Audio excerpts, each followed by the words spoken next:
29 जनवरी 2024 को दिल्ली सरकार, अरविंद केजरीवाल जी की सरकार ने अपने कैबिनेट में एक नई सोलर पॉलिसी पास की। इस सोलर पॉलिसी को देश की शायद सबसे बेहतरीन और प्रोग्रेसिव पॉलिसी के तौर पे सराहा गया। यह एक ऐसी पॉलिसी है जो दिल्ली में रहने वाले 400 यूनिट से ज़्यादा बिजली कंज्यूम करने वालों को भी ज़ीरो बिजली का बिल मिल सके, इसका प्रावधान करती है।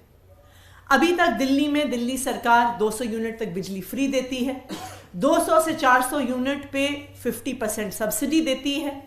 लेकिन ये पहली बार एक ऐसी पॉलिसी आई जिसके माध्यम से 400 यूनिट से ज़्यादा बिजली प्रयोग करने वालों का भी बिजली बिल ज़ीरो हो सकता था। तो स्वाभाविक बात थी कि दिल्ली के लोगों ने इसका स्वागत किया, इसके प्रति बहुत उत्साह बना। जब से मुख्यमंत्री जी ने इसको अनाउंस किया, उसी दिन से हमें फ़ोन आने लगे, व्हाट्सएप आने लगे दिल्ली के अलग अलग हिस्सों से कि हम कब से इस पॉलिसी के तहत सोलर पैनल लगवा सकते हैं।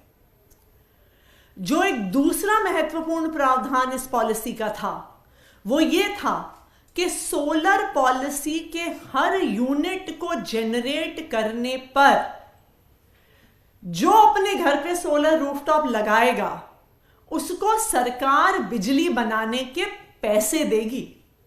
दैट मीन्स कि अगर मेरे घर के छत पर सोलर प्लांट लगता है, मैं जितनी बिजली जनरेट करती हूं मुझे फ्री तो मिलेगी, लेकिन उसके अलावा सरकार इस सोलर पावर जनरेशन के लिए मुझे अलग से पैसे देगी। 3 किलोवाट तक की बिजली के लिए 3 रुपए यूनिट इंसेंटिव दिया जाएगा सरकार से, और 3 किलोवाट से 10 किलोवाट तक 2 रुपए प्रति यूनिट का इंसेंटिव दिया जाएगा। तो ना सिर्फ मेरा बिजली का बिल ज़ीरो आएगा, मैं सोलर पावर प्लांट के माध्यम से, रूफटॉप सोलर पावर प्लांट के माध्यम से पैसे कमा भी सकती। ये इतनी एम्बिशियस सोलर पॉलिसी है कि दिल्ली के बढ़ते हुए इलेक्ट्रिसिटी कंजम्पशन के बावजूद इस सोलर पॉलिसी के माध्यम से हमारा ये टारगेट है कि 2027 तक दिल्ली में इस्तेमाल होने वाली 20% बिजली सोलर एनर्जी के माध्यम से आएगी, जो शायद मेरे ख्याल से किसी भी राज्य से ज्यादा होगा। 29 जनवरी को इस पॉलिसी को कैबिनेट द्वारा पास किया गया। उसके 2-1 दिन बाद एक ऑफिशियल नोटिफिकेशन कैबिनेट के डिसीजन का आया। फिर पावर डिपार्टमेंट ने इस फाइल को एलजी साहब के पास भेजा। यह बहुत दुख की बात है कि एलजी साहब द्वारा इतनी बेहतरीन सोलर पॉलिसी जो दिल्ली के लोगों को फायदा देगी, जो पर्यावरण को फायदा देगी, जो प्रदूषण को कम करेगी, एलजी साहब सबसे पहले तो इस फाइल को लेके बैठ गए।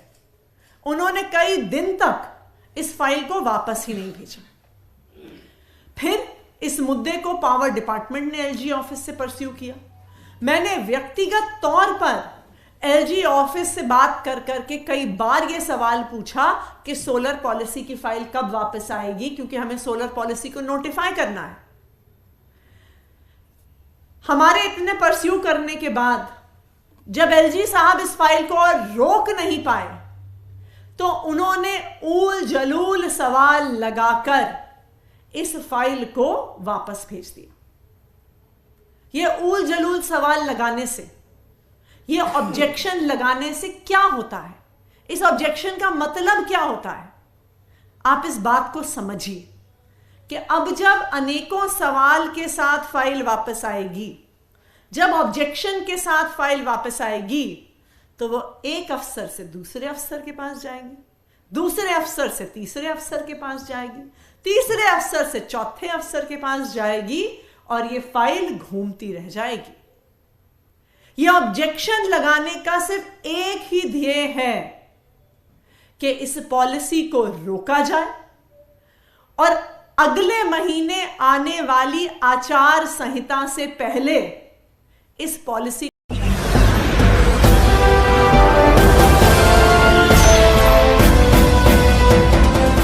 आप देख रहे हैं लाइव न्यूज 99, राष्ट्र सबसे पहले।